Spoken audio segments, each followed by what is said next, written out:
Bismillahirrahmanirrahim. Assalamu alaikum, dear students. Hope that all of you are fine. We had been talking about the Pickett's method, and that is one of the methods to solve the ordinary differential equations. So we had already done one example, and I gave you some questions as well. So we are going to talk about few more examples regarding this method. Okay, let's start this. This is an ordinary differential equation that is given to you, y dash is equals to x minus y. And one thing I already told you people, that on the left hand side of this equation, there should be nothing. Like there should be nothing in multiplication or in division or in addition or in subtraction. For example, if there is something, अगर यहाँ multiply हो रहा है या divide हो रहा है या प्लस या माइनस, तो सब चीज़ों को लेके राइट हैंड साइड पे लें, ठीक है, because on the left hand side there should be only y dash like in this form. Okay, चलो यहाँ पे तो है y dash is equal to x minus y. अगर जनरल एक्सप्रेशन आपको याद हो तो y dash is equal to f of x y होता है. तो इट मीन्स ये जो आपका function f of x y of two variables है, ये x minus y है in this case में. Okay. This is your initial approximation. Since we are talking about the initial value problem, so this is your initial approximation. We are not talking about the boundary value problems. I don't know, I can not say at this point कि ये boundary value problems पे I don't think so कि ये चलता है, ठीक है. We are only talking about the initial value problems in this case. आपका ये जो course है, okay. Now this is y at x naught is equals to 0 is equals to 1. It means x naught is equals to 0, and at that initially when x naught is equals to 0, y naught is equals to 1. Okay, so you have to solve this OD with this initial condition using Pickett's method to obtain an expression for y for x is equals to 0.2, correct to 4 decimal places. अच्छा, one more thing, जो हमने last example की थी उसमें x की कोई typical value नहीं दी हुई थी, and that's why you got an expression, a general expression in terms of variable x. y was depending upon the variable x, वहाँ पे आपको x शो हो रहा था. But in this case they have mentioned this value x is equals to 0.2. It means we would be getting some typical value of y. ठीक है, initial condition है, सही बात है, वो उसको सॉल्व करेगा, तो we will be getting some typical value of y because they have mention this for x is equal to 0.2. अब ये जो चीज़ मेंशन है करेक्ट टू 4 डेसिमल प्लेसेस, इसका मतलब है कि अब जो लास्ट एग्जाम्पल थी उसमें देखें they had mentioned about the approximations, कि आपने सेकंड तक जाना है, थर्ड तक जाना है, कितनी डिग्री अप्रॉक्सीमेशन तक आपने एक्सपेंड करना है, ठीक है. ये से ये वाई एन जो है ये अप्रॉक्सीमेशंस को शो कर रहा है ना, कितनी अप्रॉक्सीमेशंस आपने लेके चलनी है. वहाँ पे लास्ट एग्जांपल में हमारे पास 3 अप्रॉक्सीमेशंस थी, y3 हमने n को यहाँ पे 3 तक वेरी किया था और फिर वहाँ पे एक जनरल एक्सप्रेशन निकाला था. In this case they didn't mention anything. They have mentioned that you have to correct your answer up till 4 decimal places. Okay. तो बेहतर ये है कि first thing that you people have to do, इसका मतलब है कि हमारे पास जो अप्रॉक्सीमेशंस आएंगी इसकी वजह से हमारे पास एक नंबर आएगा, ठीक है. क्योंकि अब इस x को जब मैं कोई वैल्यू यहाँ पे दे दूँगी तो ये मेरे पास एक जो है वो डेफिनेट इंटीग्रल बन जाएगा, ठीक है. जब मैं इसको इंटीग्रेट करूँगी तो मुझे एक ये नंबर देगा, और वो जो नंबर होगा वो मैंने कब तक मैंने उस अप्रॉक्सीमेशन को लेकर चलना है, पहले y नॉट थी, फिर y1, फिर y2, फिर y3, जब तक कि मेरा आंसर 4 डेसिमल प्लेसेस तक फुल मैच ना हो जाए, ठीक है. या वो क्या होता है, एरर जो होता है 1/2 इंटू 10⁻⁻4 यहाँ पे होगा, एंड 4 जो है वो उससे लेस ना हो जाए, दो सक्सेसिव अप्रॉक्सीमेशंस का जो एब्सोल्यूट डिफरेंस है, ठीक है. तो यहाँ पे first thing that you people have to do is just make sure that your calculator is fixed up till 4 decimal places. Okay, now move forward. 4 decimal places पे आपने इसको fix कर लिया. Now what we will do, Up come to the point, function f of x y that is given to you, that is x minus y, x naught that is equal to 0, y naught that is equal to 1. The value that you have to calculate for this OD is x is equal to 0.2.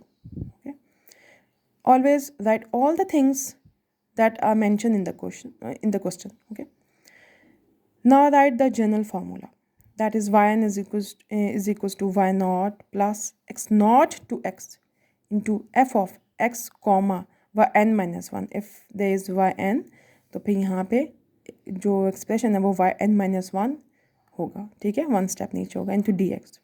Okay, जो values आपको given है वो लिखे, yn is equals to y naught की value given है 1 plus x naught was given to you as 0 और x जिस पर अपने वैल्यू फाइंड करें दैट इज 0.2. अब चूँकि आपने फंक्शन जो वेरिएबल है इसको बेशक यहाँ पे बेशक मत लिखें x वाई नॉट या वाई वन, इस तरह की बेशक चीज़ लिख दें जब आप इसको वो करें, लेकिन फंक्शन देखिए हमारे पास ये है x माइनस वाई, हमारे पास x के ऊपर कोई वेरिफिकेशन नहीं है, सिर्फ y के ऊपर हमने जो है वो n को जो है वो वेरी किया हुआ है, ठीक है ना. इसलिए एक्सप्रेशन अगर मेरे पास x माइनस वाई है तो मैं इसको लिखूँगी x minus y n minus 1, ठीक है. ये तो एक्सप्रेशन है ना, ये फंक्शन जो है f of x comma y n minus 1 है ना, जहाँ जहाँ एक्स है इस फंक्शन में वहाँ पे उसको एज इट इज़ रहने दें और जहाँ जहाँ वाई है वहाँ पे उसको वाई एन माइनस 1 से रिप्लेस कर दें. तो दिस इज़ योर एक्सप्रेशन, ठीक है, डी एक्स. एन को जब आपने वैल्यू दी, when you are going to give is the value y one that will be equals to 1 plus 0 to 0.2 x minus now y naught into dx because n is 1 over here. Y naught is given to you and that is 1. So just put it over here. Okay. Now simple integration है x के over 2 minus x. मैंने पहले भी कहा था इसमें आप लोग constants involve नहीं करते because you are evaluating your solution numerically, so you are not going to involve the constants over here.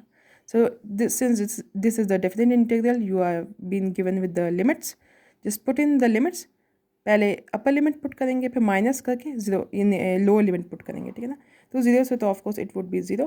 तो the first expression that you are getting that is 0.2. This is the first numerical value that you have got, ठीक है, that is y1 is equal to 0.2.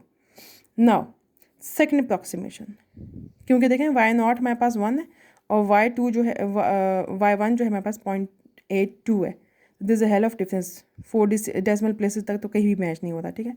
Now we will move forward. y2 that is equals to 1 plus again 0 to 0.2. अब चूँकि ये है यहाँ पे आप n को 2 पुट करेंगे तो that will be x minus y1 and y1 you have already calculated that is 0.82. just put in over here. okay, dx. इसको इंटीग्रेट करेंगे, ये इंटीग्रेशन आपकी सिंपल चलेगी, ये कोई इतनी मुश्किल इंटीग्रेशन नहीं है यहाँ पे, ठीक है ना. Simple x square over 2 minus 0.82 into x. Okay, जो आपका एक्सप्रेशन आएगा. फिर जब आप इसकी लिमिट्स पुट करेंगे तो you will be getting your answer as 0.856. अब ये बढ़ना शुरू हो गया, देखिए, ठीक है ना. Now it's getting different. So this is your second approximation and you are getting this value as 0.856. Similarly you have to do this. आपने एक और अप्रॉक्सीमेशन लेकर चलेंगे, you will be getting your value y3 is equal to 0.8488. फिर again you will give it some value that is y4 is equals to 0.8502. now you will see ये जो decimal place है second तक ये match होना शुरू हो गया. you can see that over here you can see 0.85 but you have to move forward because you have to match your answer up till 4 decimal places. okay, ये मैंने आपको पहले भी बताया था कि sometimes it happens कि ये 8584 पे होता है, फिर एक पॉइंट पे आके ये स्टक हो जाता है, ठीक है. ओके, अगला हमने इसको जब किया तो y5 we are getting this 0.8499. परेशान होने की ज़रूरत नहीं है, ठीक है. Again you are going to give it some value y6 that is 0.8500. Even then अभी देखें मैच नहीं हो रहा, ठीक है. एक और अप्रॉक्सीमेशन दी. व्हाट आई विल डू, अब मैंने इसको y7 निकालना है तो y7 that will be equals to 1 plus 0 to 0.2 x minus y6. y6 is 0.8500. Just put it over here, dx, integrate it, get the value, put in the limits, and then just get your answer. Luckily, we have get this y7 is equals to 0.8500. And this is exactly the same. You can see that the y6 and the y7 values are exactly the same up till 4 decimal places. So they had asked us to correct your answer for y, to obtain y for x is equals to 0.2 at this typical value up till that answer should be correct up to 4 decimal places, and this we have done. So this is your final answer. Okay, ये जो इसका answer आता है that will be a function of, यानी कि जो उसको आप फाइनल आंसर निकालेंगे तो that will be would be of this form y of x is equal to something like that. ठीक है, तो y at the value 0.2, क्योंकि जनरल एक्सप्रेशन तो मिला नहीं है हमें. ठीक है, तो y at 0.2 that will be equals to 0.8500. So this is your final answer. Okay, so in the next lecture I will be talking about one more example regarding this method, and that will be from your book. Okay, thank you.